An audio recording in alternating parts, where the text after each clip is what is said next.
সুউচ্চ পাহাড়ের গায়ে বানানো হয়েছে এমন একটি ক্যাফে যেখানে কফি খাওয়ার জন্য দিতে হবে সাহসের পরিচয়।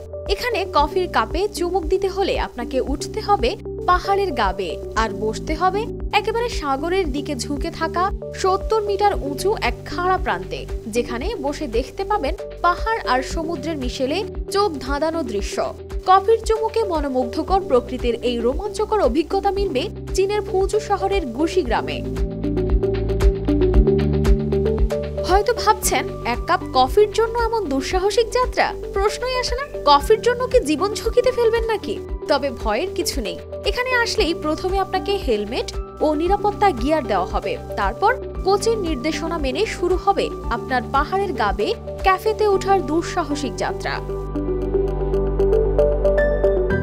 অনেকের কাছে দুঃসাহসী যাত্রা হলেও এমন রোমাঞ্চকর অভিজ্ঞতা নিতে আসছেন অনেক সাহসী পর্যটক। পাহাড়ের কিনারায় দাঁড়িয়ে সমুদ্রের বিশাল ঢেউগুলো দেখতে দেখতে কফির কাপে চুমুক দিতে পারা, এটি তাদের কাছে এক ভয়ঙ্কর কিন্তু রোমাঞ্চকর অনুভূতি। একজন পর্যটক জানান, মাঠের অলরাউন্ডার আমি আর ঘরের allrounder Tylox. Tylox toilet cleaner, clean মানেই টাইলক্স।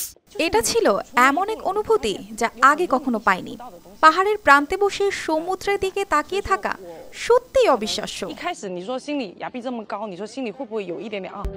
আরেকজন বলেন, জীবন মানেই নতুন কিছু চেষ্টা করা। একবার সাহস নিয়ে এই প্রথম ধাপটা ফেলতে পারলেই অনেক নতুন অভিজ্ঞতা হাতের মুঠোয় আসে।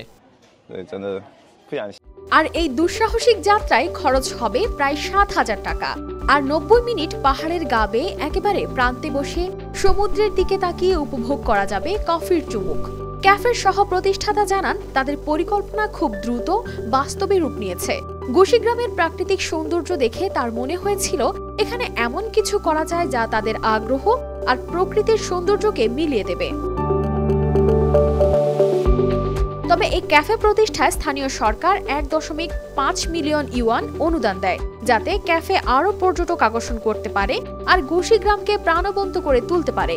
এই প্রকল্পের মাধ্যমে পর্যটন ও গ্রামের উন্নয়ন একসঙ্গে যুক্ত হয়েছে, যা পর্যটকদের জন্য তৈরি করেছে এক অনন্য অভিজ্ঞতা।